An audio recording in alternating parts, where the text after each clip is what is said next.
professional. He's a pro. Okay, I'll give you a hand signal, okay, Bob? Sure.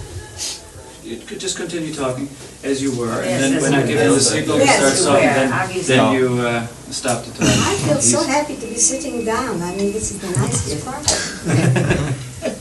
It's difficult to stand. Oh, I know, I imagine. That was really about 2.5 hours of stuff. I'm Bob Sherman.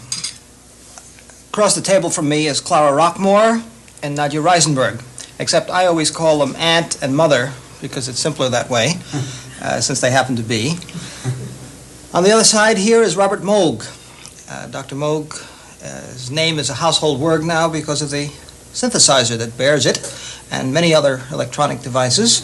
And another doctor, Thomas Ray, with us. And Tom has made a study of electronic music, electronic instruments, and the whole historical pageant of it. So I don't know where to begin exactly, except to say that you two have found the theremin fascinating. I've accepted it as part of the house. I've grown up with it. It's been around. It's always been there, and I understand it. What is it that fascinates you, Bob? What do you find special about the theremin? It's very simple, technically, considering how musically rich it is. By musically rich, I don't mean you turn it on and it plays. I mean that a skilled musician can get an incredibly rich music out of it. And yet inside, it's one of the simplest devices I know. I began building theremins as an experimenter when I was a kid in high school. And I've been at it on an amateur and semi-professional basis ever since. If it's such a simple device, how is it that every time a tube goes out, there's a major crisis here because they were all made in 1942 and they can't That's look the at reason. it? I think I can answer that. That is because Professor Theremin was such a genius that he picked up whatever happened to be around. So his parts there are some of them obsolete or some of them could be handled to a frying pan for all I care, but he made it work. But it's very difficult to substitute. Clara, when did you first meet theremin? Under what circumstances? Well, I met Professor Theremin when he came to America to demonstrate the instrument. At that time, I was a very busy violinist, a pupil of Professor Leopold Auer, and I was fascinated by the aesthetic part of the instrument, the visual, the beauty, and the idea of playing completely without touching anything. That part was very fascinating to me. I also loved the sound of it. And apparently I showed some kind of immediate, from point of view of Professor Theremin, an immediate ability to manipulate it perhaps better than the usual person. Maybe my absolute pitch helped. But at that time I was too busy playing the violin, so I completely forgot it except to admire it for several years. And only later I began to work on it, and then he changed the first model of the instrument to a much more exacting one because I needed it for musical reasons, with a faster left hand, which permits staccato, which with the longer range, 5 octaves instead of 3, which makes playing much more difficult and controlling it more difficult, but more is possible. Wait, you're skipping a little bit ahead.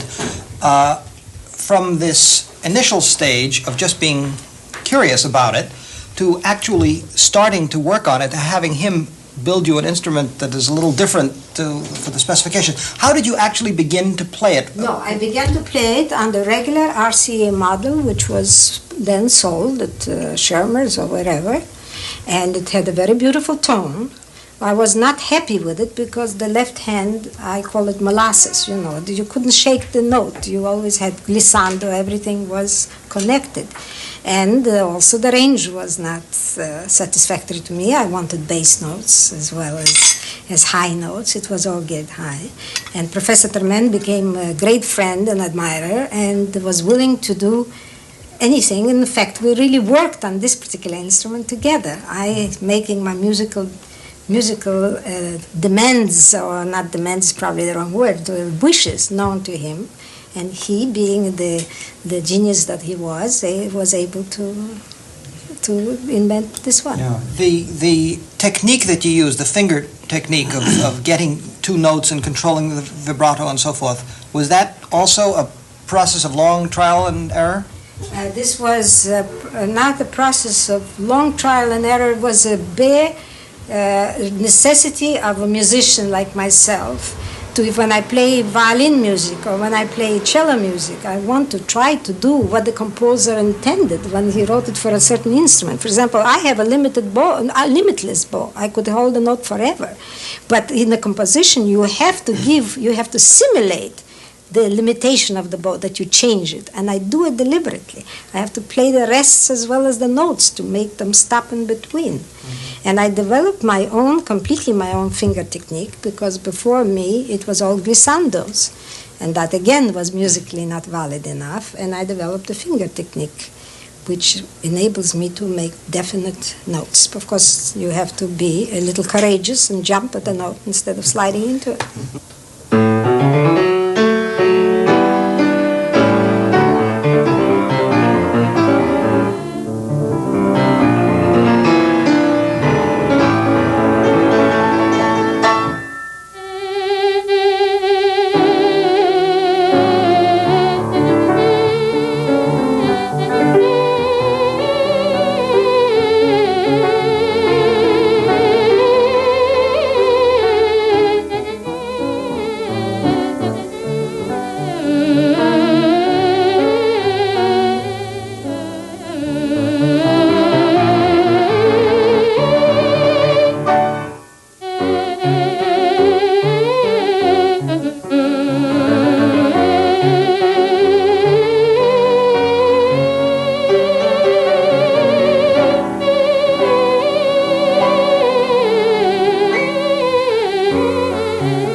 Mr. Theremin introduced his instrument in the late 20s in Europe and came over here and had quite a tenure, both at in this country, Europe, town hall, Carnegie Hall recitals. The instrument eventually sort of wound up in Hollywood, being used as sound effects and this sort of thing. Why has the theremin not reached its musical promise that it held? Well, I will tell you, I have been invited and asked many times to do these Hollywood things, but I refused to make sound effects on the instrument. My interest was completely different. My insistence was to see if I can make a musical instrument, a medium for musical expression, not sound effects. That's why I refused everything that had to do with simply making weird noises. No, that wasn't my interest. My interest was to make music, and that is very difficult on this instrument. It took a lot of practice and a lot of thought. Right.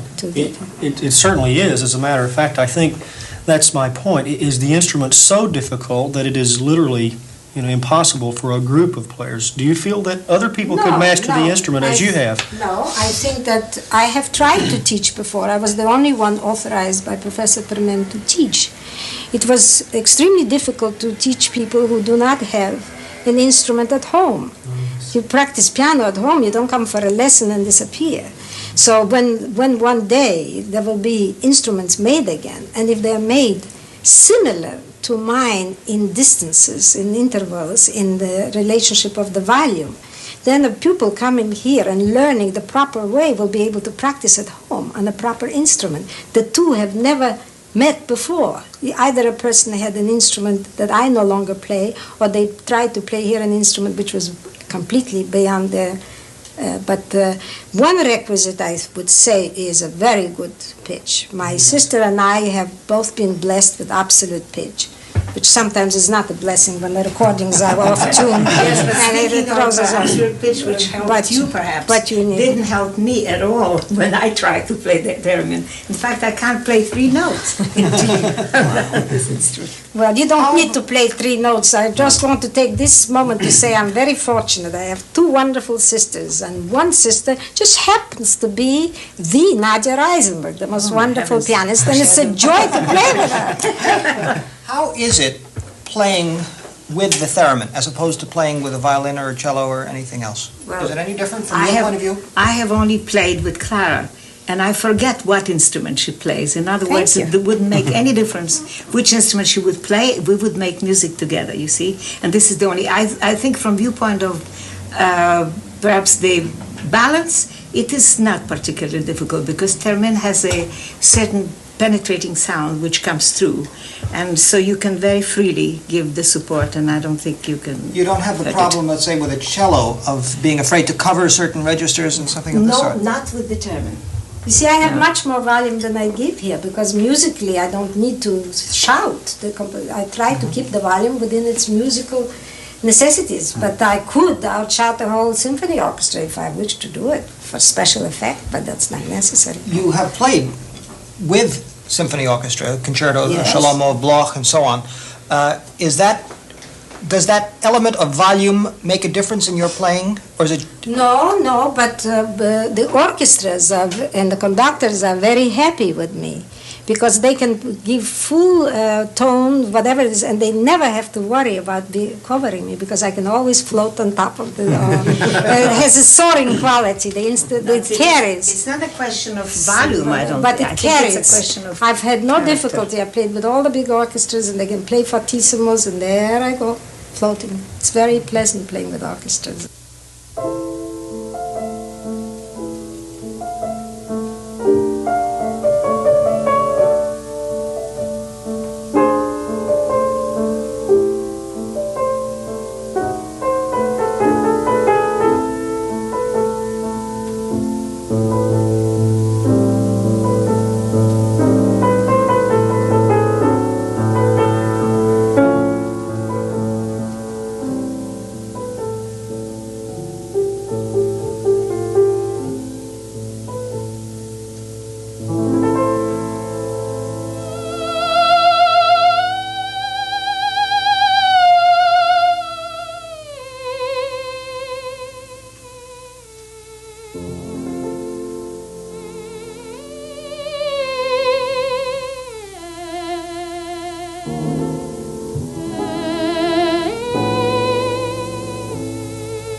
Well, I would say that my first major appearance, which was quite major, was through Mr. Stokowski's interest, was playing the Shalomo of Bloch, which is a cello work, with the Philadelphia Orchestra, which was very well received by critics like you. And subsequently, I had my first recital in New York with my dear sister here, and we played the Nardini Concerto. We played the whole César Franck Sonata, every movement, which was at that time reviewed by the Times as rather a great surprise, because the theremin was associated with just little melodies, and here I was playing Franck Sonata. And that started my career. Then I was an artist with Columbia Management, and I did 3 coast-to-coast tours, which I played at least 150 concerts. But as I say, how many pianists are there in the world? How many violinists? But when one person plays 150 times, it still is an unknown quantity to many, many, many other people. And that's why I'm particularly interested now in the younger generation, reacquainting them with, they are much more space conscious, they're much more electronically conscious today than they were at the time when I did my concertizing, major concertizing. And there's a whole young generation that grew up, I know from my nephews, and they're fascinated by it. But they only happen to know it because they know me. But I think that a wider knowledge of it would be very interesting. Well, yes, go on. What about, I was curious about Theremin himself, your contact with him. He gave concerts here even before you did. He gave more or less, you would say, demonstrations. I wouldn't call them concerts because they were not really serious music, but demonstrations to show. And one of the demonstrations was at Carnegie Hall, at which time I am almost amused to say that he demonstrated for the first time a very interesting invention of his, which was a dance platform built on the same principle as my instrument, but a flat platform, not much bigger than a platform of, say, that the cellist uses or a conductor uses. And the human body, being the electroconductor, was on the platform, and that, to me, still remains the most perfect synchronization of sound and motion. Of course, of necessity, for dance, the intervals had to be much larger, and it was not a question of the span of the hand, it was a question of the span of the entire body. And poor professor looked at all the dancers, and they all tried, and with, unfortunately, not sufficiently musical results. And to my great amazement, I wound up demonstrating the dance platform at Carnegie Hall, dancing the Ave Maria. Don't I remember seeing some photographs of you in a Russian movie? Or am I imagining things? No. I don't think you saw it. No, still, a photograph. Oh, yes. Well, I'm a woman with a past. I didn't know you want all my secrets. When I was 6 years old, I was a star in a motion picture, in Russia, with very important artists. It was silent at the time, but they were so enchanted with the idea of that very tiny girl playing violin that they had me play the violin there. All the, the music wasn't recorded, and I played a very dramatic role. What was the name of the picture? We can look for it. Kumir Поверженный. Which would mean what? Translated. But I don't know. It's very ornate title. Kumir is like a hero that is demoted, or what do you say? Thrown off the throne. Fallen hero. Yes, fallen hero. Fallen hero. Perhaps We'll have to look for it at the Museum of Modern Art and see if it sounds like the name of a 19... Now, Mom, you also had this same prodigy situation. I mean, you were also playing from the very beginning, right? Well, not quite, because we had no piano before I was 6 years old. But of course, the moment a piano appeared, which was the most marvelous present my uncle gave me, I think I started to play just as soon as I touched the keys, almost. Since my sister mentioned the uncle, I must say that he was the one who taught me at the age of 3 how to read music by making a fairy story out of it, making a game. He was the one who bought me my first quarter violin, a tiny little instrument on which I played the Bruch Concerto, Mendelssohn Concerto on a quarter violin. Then I gradually... You have it still, don't you? I have it. I wouldn't part with it for a million. And then I had, of course, graduated to a half violin, 3/4 violin, and took quite a while before I had my my full-sized violin.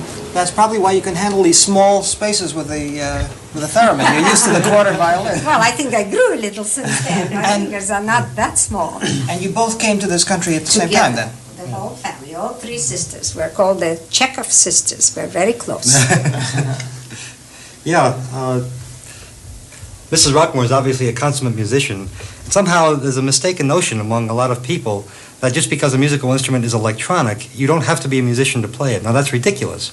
Good. Glad you said it. It's certainly true with the theremin, it's certainly true with the synthesizer, and with any other music-producing instrument that I know. The making of music is a human activity. It has nothing to do with machines. Machines are merely the tools that musicians use.